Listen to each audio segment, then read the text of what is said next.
Hey guys, so I wanted to make this video just to share my experience and my journey of going through, whatever we want to call it, CFS or fibromyalgia or chronic fatigue syndrome. But basically, it's when you're bedridden due to all these weird symptoms you're having, and it's kind of unexplainable. If you're watching this right now, then you're probably sick and, typed in chronic fatigue syndrome cure or fibromyalgia, more information. But having gone through an experience where I was bedridden for a full year to the point where I couldn't even roll over in bed, I couldn't even feed myself sometimes. I was hospitalized for 2 months, going through all that and being able to have a full, robust recovery. I thought I'd just hop on here and share with you guys kind of what helped me recover. And, just 2.5 years ago, I was not able to sit up out of bed. In fact, I have my notes here that I used to write when I was very, very, very sick. I used to write down all my thoughts, all the things I wanted to do when I got better, because I practically gave up hope, and I wanted to give up hope, thousands and thousands of times where, to be honest, I didn't even want to be around anymore because it was so bad. I was a personal trainer at the time, right before I got sick. I just bought my dream car, which is a Nissan 370Z. I just, got a new girlfriend, which she was amazing. I was a top trainer at a gym. I was making the most money I've ever made. I was running a clothing company. I had all these dreams and aspirations, and everything just pretty much hit a wall. And it happened so fast where I lost everything, and I had to pretty much reinvent myself. So just a disclaimer, everything I'm going to show you here, take it with a grain of salt. This is just based on my experience. This is from the doctors that I've worked with and the notes that I've taken through my sessions with them. And basically from everything that I've documented, from not being able to walk or get out of bed, to being in a wheelchair, to being on a walker, to eventually, hiking up a 3-kilometer mountain in Hawaii. So this is just my experience, but, it may not work for you. Maybe it's just to give you hope, but I just wanted to share this with you guys today because it breaks down a lot of what helped me get better. And a lot of it starts with understanding what is going on inside the body. Because right now you probably have a million different questions and you're probably searching in a million different places for answers, and all you're getting is, maybe you have Lyme's disease or early onset of Parkinson's or Addison disease or severe adrenal fatigue, which totally could be true, but maybe you've gotten those tests and, you tested negative for them. So you're still left with all these questions of what's going on, and the doctors might not be telling you anything. They might just be telling you that's all in your head, which for me, it absolutely was in my head. But here's the thing, I was feeling real severe pain to the point where my body almost shut down, to the point where they had to give me oxygen multiple times. I was in the hospital, literally spoon fed. I was in intensive care unit for 3 weeks because there was a serious problem going on. So, just because it was in my head doesn't mean it wasn't real physical pain. And, there's a difference between it being in your head and there being an actual problem with your brain. And that's where I want to get at today. But just to start out, I want to start with, let's just understand how our brain was primed. So let's just say, at least I'm really just relaying the message that my doctors told me and what's worked for me and helped me understand how to come out the other end, how to see this thing through and come out the other side a better person. Essentially, we got to look at evolution and learn what has a history of the brain been. And this is all going to make sense in a little bit here, but let's just start off with the basics. So for about 200,000 plus years, right, we were hunter-gatherers.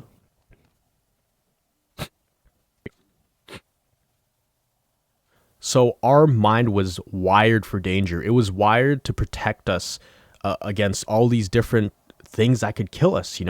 We would have to go into the forest and expose ourselves to dangers every single day. Maybe there's lions in the forest, maybe there's poisonous snakes, maybe there's a sharp rock or maybe there's a cliff that, people knew not to go to, right? So our minds were primed to look for danger, and to be anxious, and that's completely normal. So that was like that for 200,000 years. Now, fast forward in the last 10,000 years, that's when things change, So in the last 10,000 years, it was the agriculture revolution, right? So the agriculture revolution, that means people didn't have to go out and expose themselves to danger in the jungles as much as they did before. So, they could farm, they could do farming. But the big thing you got to take away from this is there was a lot less danger. Less danger because there was less exposure. However, our mind is still primed to look for danger. It's a defense mechanism. So agriculture, there was a lot less danger, a lot less threat. Now, if we look at the last 200 years, that was the Industrial Revolution. And if you know a little bit about the Industrial Revolution, that's basically when we no longer had to go out at all. So there was practically no threat, at least, like before. There were no lions, there were no snakes, there was no cliffs. There wasn't really any danger. There weren't really any threats other than social threats. But, our perception of danger was disrupted. So while our mind is here looking for lions and snakes and, diseases, we could go to sleep at night knowing that our village wasn't going to get attacked by some cougars or whatever because, the Industrial Revolution happened. We had locks on our doors. We had access to food. We didn't have to go out venturing into the forest, right? So the threats were not there. So the thing here is your mind doesn't know the difference between real danger and false danger, right? There's real danger, which is, maybe you have to go out into the jungle, but false danger is different, right? So nowadays, maybe you have a job interview and, there is no real danger to that, but you still think you're in danger because, you're at risk of, not making money or being judged or not being the right fit and being rejected, right? However, this job interview, which technically there is no real danger, we perceive it the same as something like, trying to calm a wild gorilla. And this is just an example, right? So here we have something that most people are get really nervous for, or even public speaking is even better, right? Most people are afraid of public speaking. Now, our mind doesn't know the difference between the anxiety we feel here and the anxiety we feel here. So we still feel like we're trying to calm a gorilla or, stay out of danger, or we still feel that there is a threat around us. However, the truth is there is no threat, but our perception of danger was disrupted when we went from hunter-gatherers to the Industrial Revolution. Now, what happens when the danger goes down, but our brains are still primed to look for danger, which is basically our defense mechanism, right? So the danger went down, but our brain's defense mechanism stayed the same.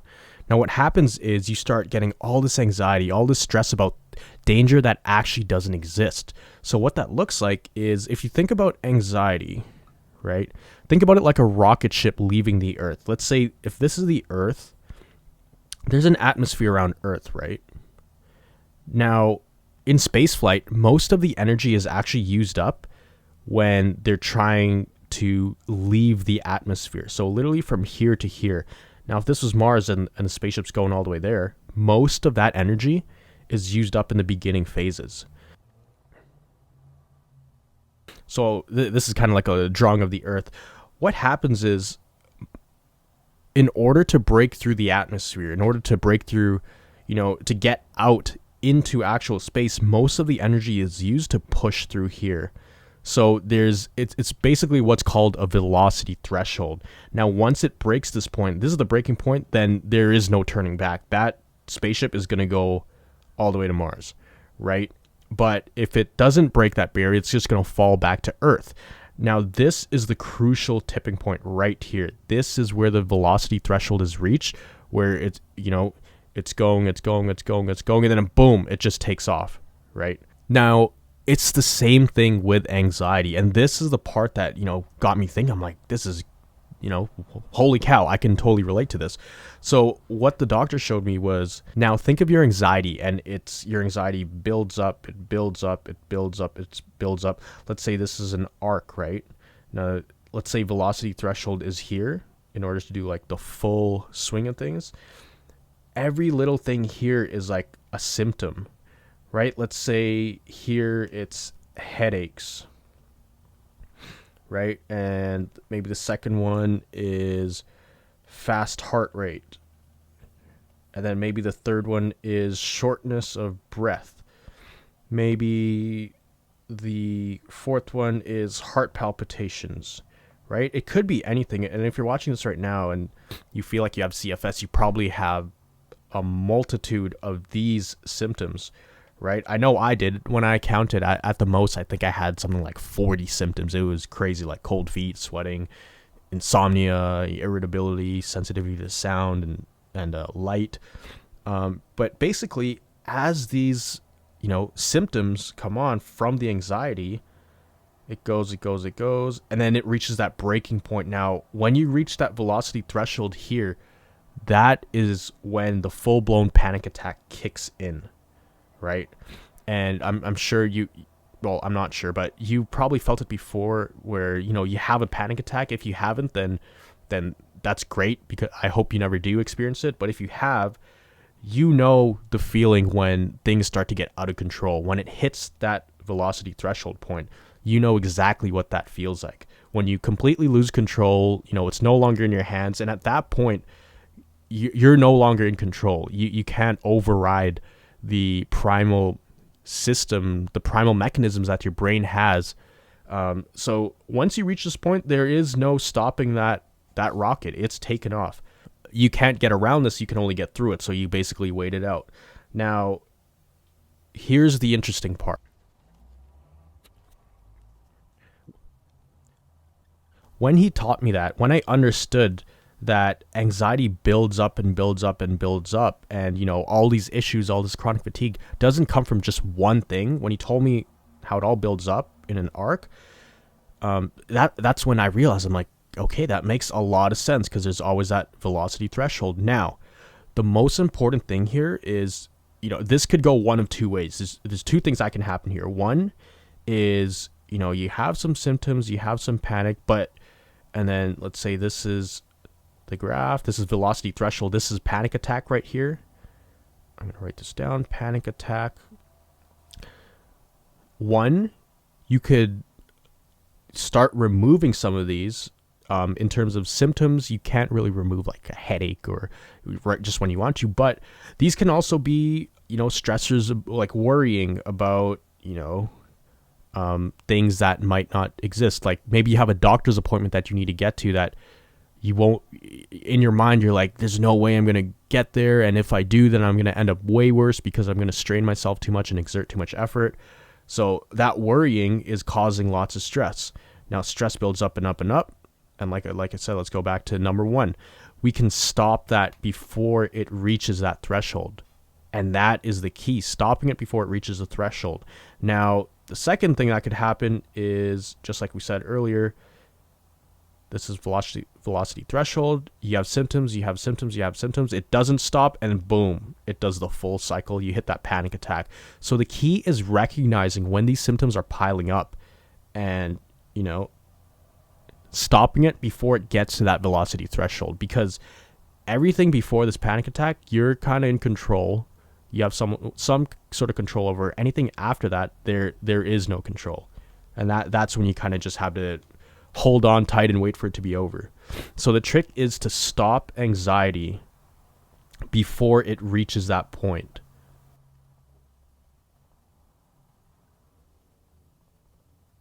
Now, that's not to say you're going to eliminate anxiety completely, but we want to limit it and make sure it doesn't reach to that point. So stop anxiety before it hits threshold.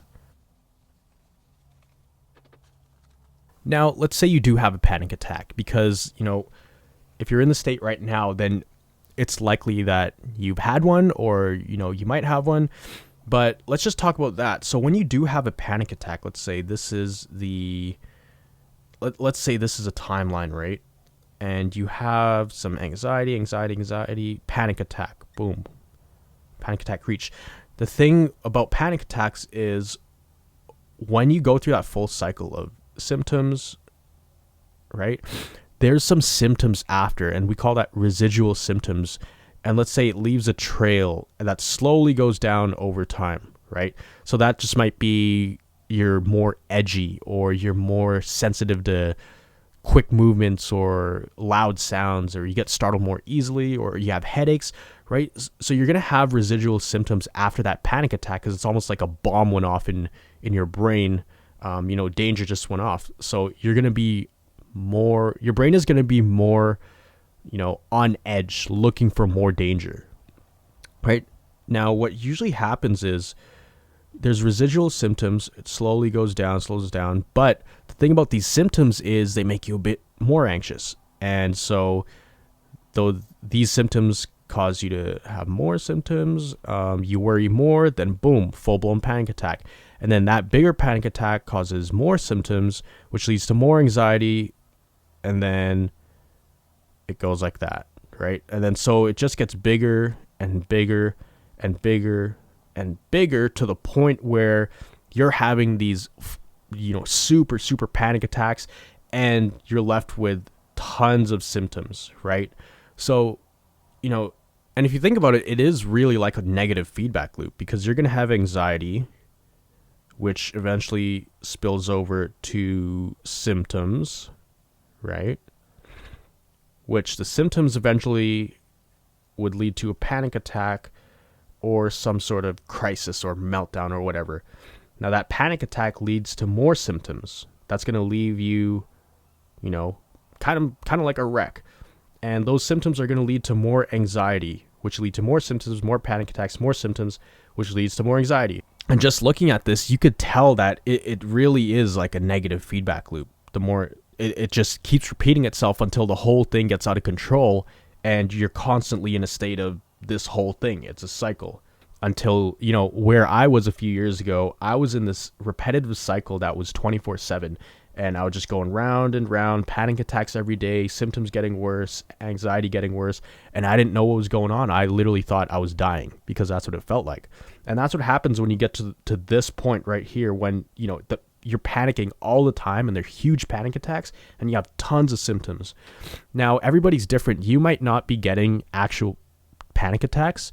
You might be getting just lots and lots of symptoms. But the key is to recognize that this is how it works. It's a buildup of things. It's not something that, you just get chosen and, life does this to you because you're a bad person and it hates you. No, there's actually things that lead up to it, which that's what we're going to get into next. Now, when it comes to anxiety, it doesn't just come out of nowhere. Some people might be more at risk of it. Some people might, be more resilient to anxiety. I know me, I was more so of an anxious person. I didn't really know what anxiety was until I had my first panic attack. If you asked me when I was a kid, I wouldn't have called myself an anxious person, even though I was always overthinking. I couldn't sleep. I was a perfectionist and putting a lot of pressure on myself. But in order to understand anxiety a little bit more and why it happens, let's go back. Let's take a step back and look at kind of like life as a whole, right? And look at it from a holistic approach. So if you think about it, let's just say, this is a baseline for your life. Now, this is normal, right? This is normal. Okay. This is we're going to draw out your stress threshold. Okay. So the stress threshold, if this is the threshold, right? We as humans always start with a buffer. we as humans usually start with a buffer. Now, let's say we start down here. Basically, we have all that space to play with until we reach that stress threshold and we have a panic attack. Now, this is the critical tipping point. You know, this is basically like that other diagram where you hit that, you have symptoms, then you hit that velocity threshold or breaking point, then you have a full-blown panic attack. This is that velocity threshold. Now, we all start with, you know, a pretty large buffer for stress. Some people might start with less. Some people might start here. Me, I was probably a bit less.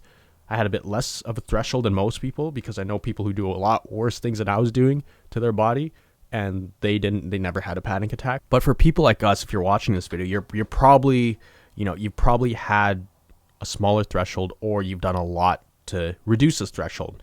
Now, let's talk about that. How does this threshold get reduced, and how do people get to that tipping point? Well, the more stress you have, the closer you'll get, and it's basically like a staircase. Let's say you grow up and you're a perfectionist, right? Let's say you're a perfectionist, which is kind of like mental stress. Basically, that's going to move you. That's like a big step. Basically, that's like one huge hurdle. And that's going to make your stress threshold smaller. So you're a perfectionist. Maybe you are stressed with money, right? That's going to make you have a smaller threshold. And maybe you have family problems or whatever, relationships. Relationships, right? That's going to give you less of a threshold. And then maybe you're not getting enough sleep, right? So lack of sleep, smaller threshold. Maybe your diet is not on point and you eat lots of junk food, or you don't eat healthy, or you don't drink enough water, smaller threshold. Now, once you get here, as you can see, you don't have much threshold. You don't have much buffers and much cushion. So what happens is when you have all these stressors stacked up on top of each other, then it's going to be so much easier for you to become anxious. That's why when people get overwhelmed or they have so much on their plate, they get stressed a lot easier, because this buffer is way smaller. And once you hit that buffer, you have that first little bit of anxiety or panic attack, or that's when you kind of lose control. Now, it might be that some small thing can push you over the edge. So maybe here your car gets towed, which is pretty stressful. But if you compare it to all this, it's actually not that bad compared to your family and money and being a perfectionist your whole life and sleep and diet. It might just be this little thing, your car gets towed, or you get a parking ticket, right? Parking ticket, something small like that can push you over the edge. Really anything, because if your buffer is small, your buffer is small. So we have to keep in mind the crucial tipping point. You have to keep in mind, what are the stressors you have in your life, right? And a lot of these, it's perception. That's why the mind is so powerful, is you don't need to be a perfectionist. You have to train your brain to change and not do that. And we'll talk about that later. That's called neuroplasticity. But you have control over being a perfectionist. You can learn to let go. And it's not easy. I've done it myself, having to go through this whole recovery and this whole journey over the past few years. But I was always a perfectionist. Now, not so much anymore. And I live a lot happier. Money. A lot of times, a lot of stress is unnecessary. Maybe you make $2,000 a month or $3,000 or $1,000, whatever, or you have enough to live and have a roof over your head and eat and put food on the plate. Then there would be no reason to stress about money. Now, if you do have financial struggles, then that makes sense, because you can't just ignore it or put it aside. But if you can control it, if it is in your control, then there is no need to worry about it, because what that does is it decreases your cushion. And as you see here, it's going to bring you closer to that crucial tipping point. And we want to stay as far away from this as possible. Maybe sleep, right? You can control your sleep. Sometimes if you have insomnia, that's a whole different story. But for the average person who hasn't reached that, that phase yet where they have severe insomnia, just go to bed earlier.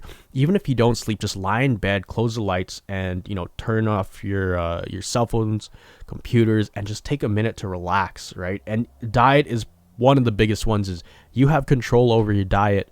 Or maybe you have family members or relatives helping you, or friends or girlfriends, spouses. You need to get them to understand that diet plays a huge role. Now, for me, I was eating very, very extremely healthy when I was bedridden, but I was actually getting even worse. But, compared to if I was eating really bad food, I'm sure this was the much better option. So just keeping in mind that you need to keep that threshold, as big as possible. You want to give yourself a big cushion so that you set yourself up to win. Now, the more stresses you have, some people can handle more, some people can handle less. If you look at supervisors of companies or CEOs, they'll probably have like 100 of these little problems, all these fires they have to put out in their workplace, dealing with all these people, but they've trained their mind to be able to handle all of that. And maybe, it doesn't affect them as much because they're able to just let it go and not stress about it.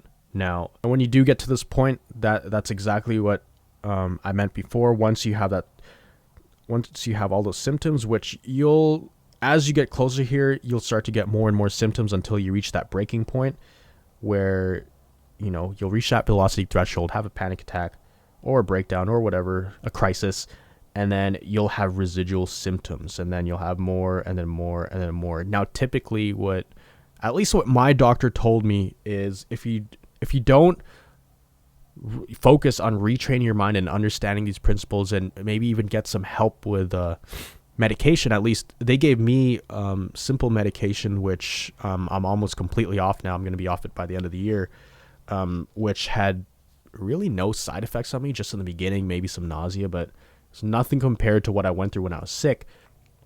With the right medication and the right way of dealing with symptoms and building a threshold, unless you have those things in place, usually once you hit this point, it's kind of game over. You're always going to have these problems until you get the right help. Now, what he told me was there's 3 ways to fix this. If you're deep in a very, very deep kind of hopeless pit right now, there's 3 things to really focus on, not overcomplicate it. Literally, these 3 things are what helped me get so much better and almost, brought miracles into my life that I never thought were possible. I never thought I could walk again or, go for a run. I just went for a run yesterday, 2-kilometer run on the beach. And I dreamed of that 2.5 years ago. And that was impossible 2.5 years ago. But one, you got to deal with the panic attacks. At least for me, that's what it was. It was dealing with the panic attacks or crashes. That's what we called it sometimes. But the panic attacks, the way to deal with that was, at least for me, it was through medication. And I was taking SSRIs or antidepressants. I was taking one of them, which was sertraline, and clonazepam for a short bit. Clonazepam. And I took that for about 6 months, a very small dose. And then after 6 months, I was able to get rid of this. And today I'm taking 1/4 the dose I'm taking of this stuff. And, I feel great. So number 1, dealing with panic attacks, which with me, they help me through medication. Number 2 is dealing with somatic symptoms. Now with somatic symptoms, it's, what he told me, he really stresses that your success is determined by how well you respond or deal with symptoms.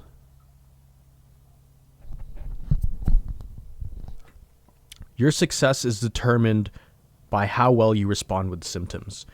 So the trick here is to understand how symptoms work, how pain and anxiety works. Now, what he taught me was, think about anxiety like a magnifying glass, right? Let's say anxiety equals magnifying glass. Now, if you have a magnifying glass, it basically, it magnifies things. So let's say if there's a small spider, right? Let's say a small spider right here. It's tiny. Let's say it's literally this small, it's tiny, it looks harmless. Me, yeah, I'm kind of arachnophobic, but if it's a tiny, tiny, tiny baby spider, it's not too scary. But what if you get a powerful magnifying glass? So nice big magnifying glass. This same spider, right? Let's say it's the same spider, scenario 1, scenario 2. That same spider is going to look so much bigger than before. Now, it's not real. It's just you're looking at it through that lens. Well, that's the exact same thing with anxiety. The more anxiety you have, the bigger the magnifying glass. And you've probably noticed this before. You've probably been really anxious before, and every little thing scares you. Maybe like you feel your heart pounding in your chest, or you can't sleep at night. You're overthinking, and you're stressed that you're overthinking, and that stresses you out more. So basically, this was a key thing for me. So when I started to feel symptoms when I was recovering, which I still felt symptoms for the first year out of the hospital, but it got better and better over time, and every day that I got a little bit better was like a win for me. So it was really encouraging.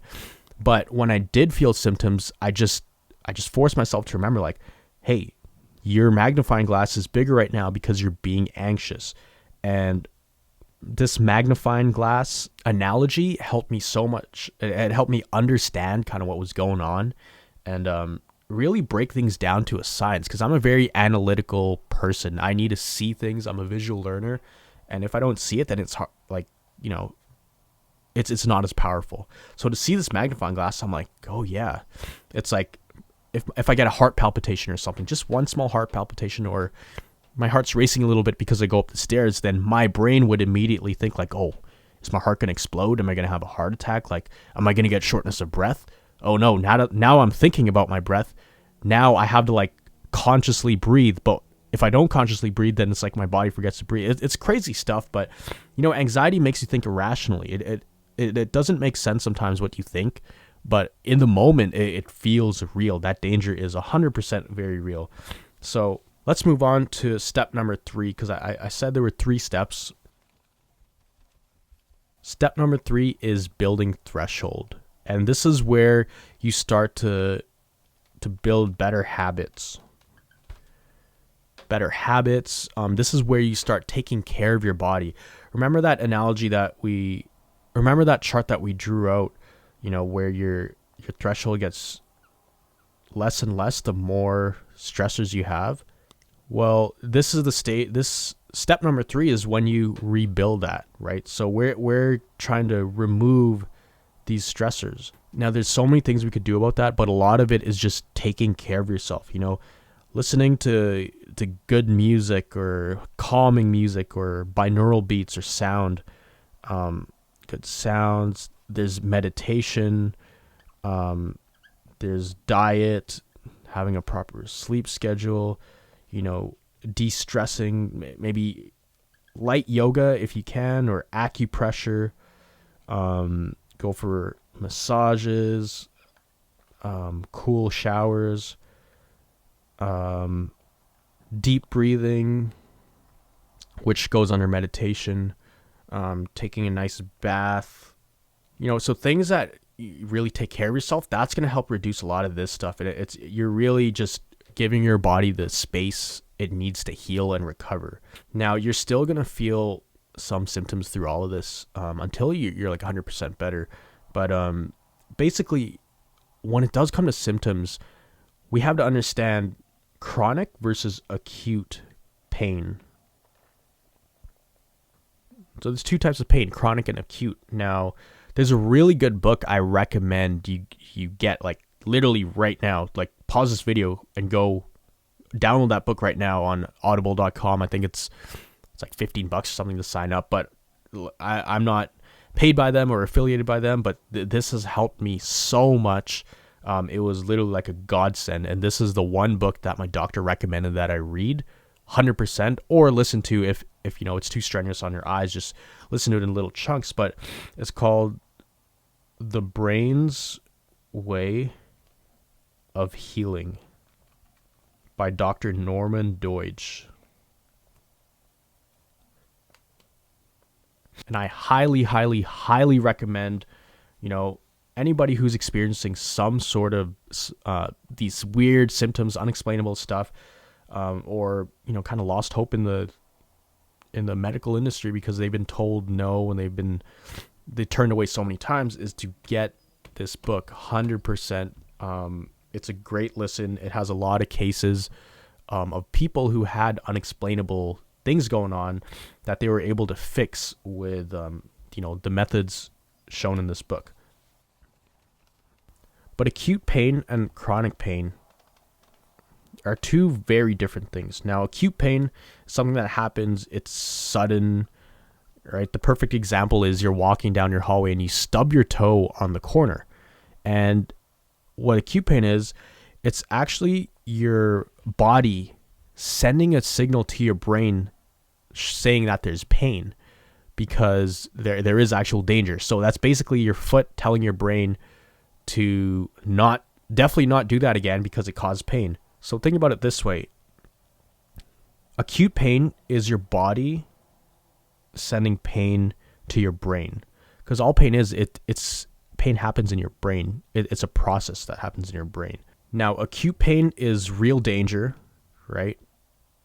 It's maybe burning your finger on a stove or getting electrocuted from an outlet or stubbing your toe, something like that. Now, chronic pain is learned over time as a protection mechanism. Now, if you stub your toe once, you know, it's going to be okay. Let's say you stub it 100 times. You know, of course, there's still going to be pain there because you probably damage your toe. But even when there is no actual real danger to your foot, and let's say it's not actually broken or anything like that, your brain is going to continue to send signals to that area because it thinks it's still going to happen. Now, chronic pain is learned over time, which is a huge thing here. Now, if you think about it, with your symptoms, they're also all chronic symptoms.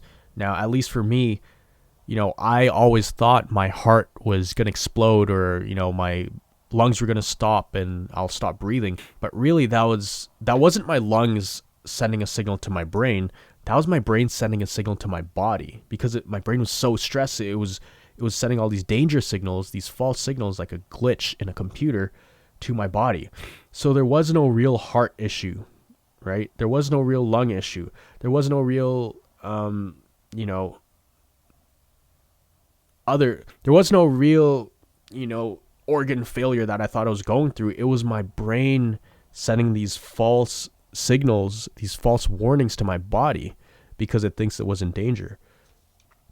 So what you have to do is, when you do have chronic pain, you need to challenge every episode of pain with alternative stimulus of similar or greater stimulation. And that's something that came straight out of the book, The Brain That Changes Itself. Challenge every episode of pain with alternative stimulus or similar or greater stimulation. So let's say this is your brain, right? So your brain. Now, you could go down this route, which is pain, or maybe you eat on a sucker candy. Now, the reason why I liked eating sucker candies was, it lasts pretty long. You just let it melt in your mouth. It's not that unhealthy. I mean, there's a little bit of sugar in it, but you know, it's enough to get your mind away from the pain, because your brain is busy processing, you know, the taste of that candy, the texture in your mouth. So it won't be able to process that pain, especially with chronic pain, because this overrides that chronic pain. Now, it's not always the case. If you're in severe chronic pain, it's not just as simple as popping a candy in your mouth and all the pain goes away. But over time, you want to get your brain, you want to challenge the pain by having your brain distracted with these other things. Maybe it's listening to soft, good music or like a funny podcast. For me, I listened to literally hundreds of Joe Rogan podcasts over that year I was sick. And a lot of it was funny. A lot of it I was learning. So I was very distracted. So the trick is, you know, don't get discouraged.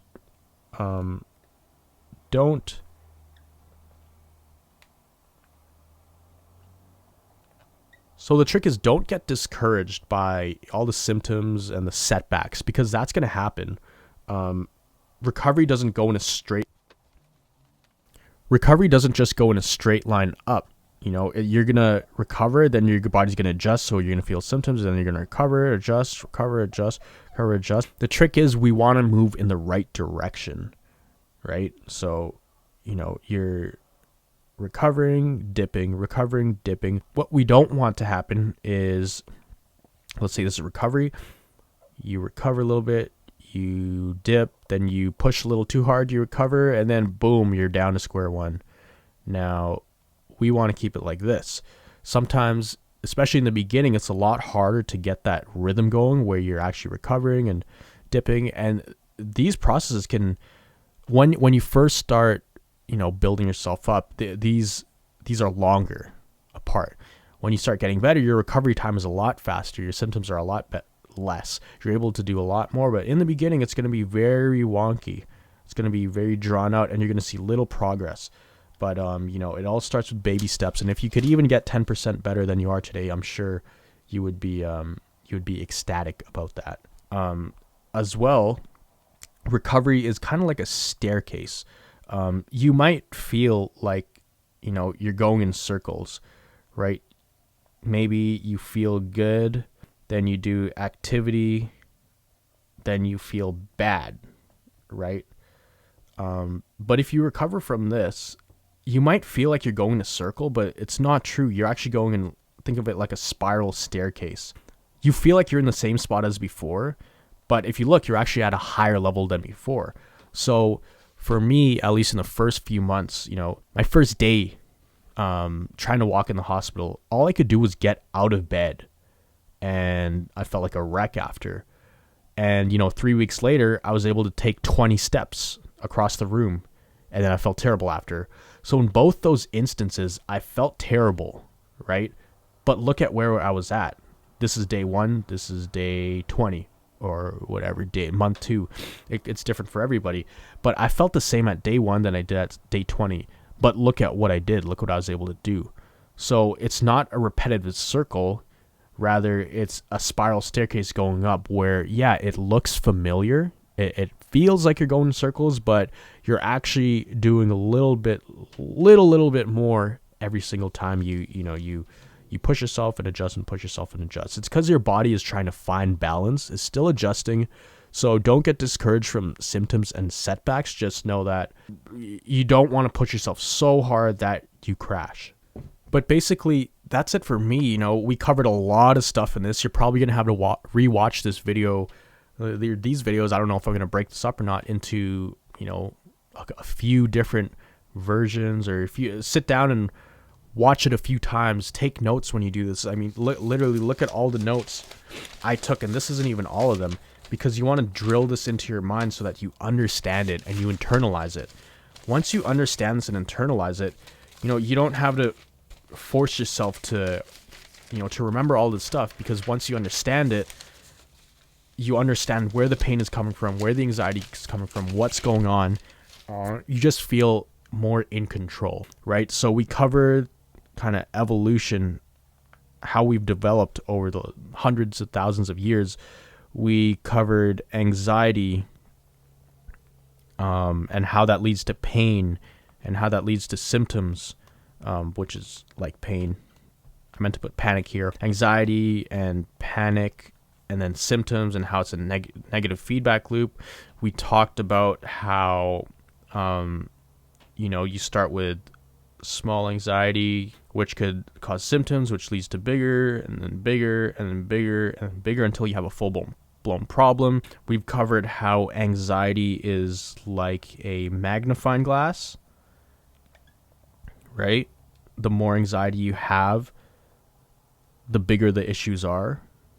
So increased anxiety is magnifying glass increase. We talked about stress threshold,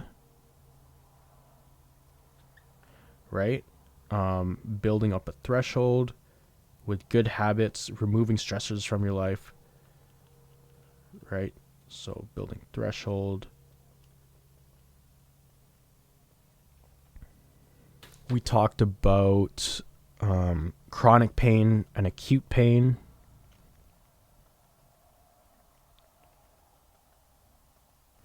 right? So chronic is your brain sending a false signal to your body, whereas acute pain, it's your body sending a signal to your brain.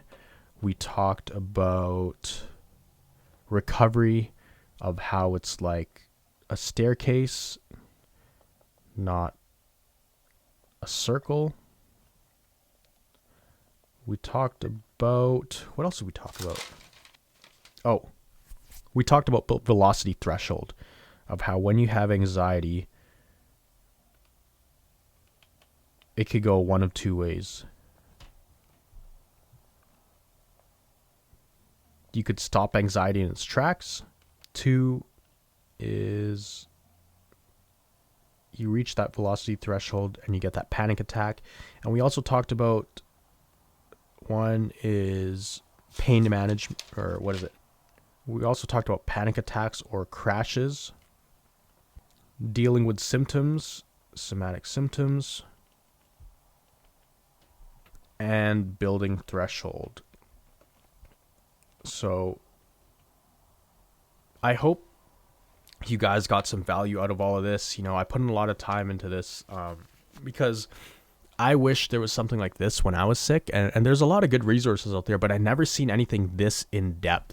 And I was able to, you know, put this together with a psychiatrist, someone who's literally went to school for 15 years and specialized in this area of, you know, so actually, you know, I didn't even write what my problem actually was.